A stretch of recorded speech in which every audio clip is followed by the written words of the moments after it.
Criteria for an offside offense to occur are offside position, timing, and participation. First, an attacking player or players must be in an offside position, discussed in Part 1, to consider whether to penalize the player for an offside offense.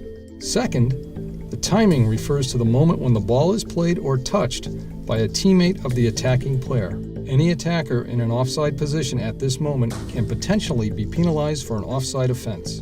Assistant referees must remember which attacker or attackers are in an offside position at the moment when the ball is played or touched by a teammate. Finally, participation refers to the attacking player in an offside position when the ball was played by a teammate becomes involved in active play. The assistant referee can now indicate that an offside offense has occurred. Remember that all three components must be present to penalize an attacking player for an offside offense.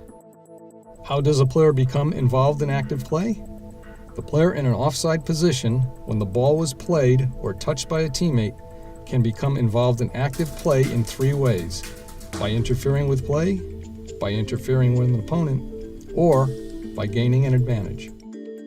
Interfering with play simply means that the attacker in an offside position has played or touched the ball that was last played or touched by a teammate. In this animation, an attacker in an offside position, not interfering with an opponent, plays or touches the ball. An offside offense has occurred and the assistant referee must raise the flag to signal the infraction. In a similar situation, an attacker in an offside position, not interfering with an opponent, does not play or touch the ball, is not penalized because the player did not participate in active play. Interfering with an opponent refers to the actions taken by the player in an offside position that interfere with the opponent's ability to play the ball by clearly obstructing the opponent's line of vision, or challenging an opponent for the ball, or clearly attempting to play the ball nearby when this action impacts on an opponent, or making an obvious action that clearly impacts the ability of an opponent to play the ball.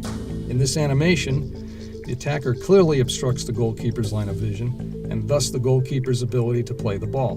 The attacker must be penalized for an offside offense. In a different situation, an attacker in an offside position at the moment the ball is played by a teammate runs toward the ball but does not prevent the opponent from playing or being able to play the ball is not penalized for an offside offense.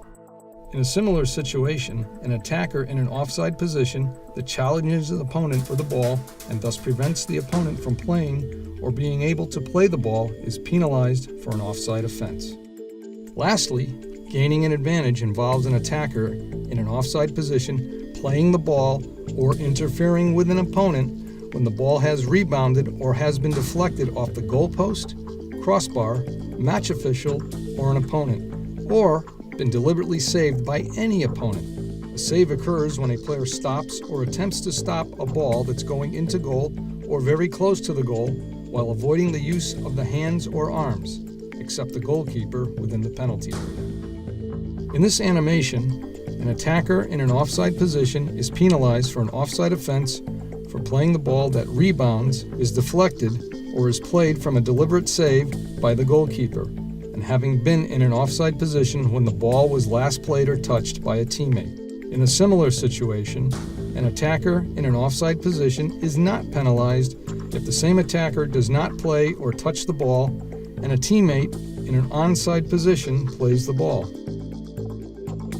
Remember, an attacker is only penalized for an offense if the player is in an offside position at the moment when the ball is played or touched by a teammate and the attacker participates or becomes involved in active play. For more education resources, remember to visit the Referee Program Resource Center at ussoccer.com.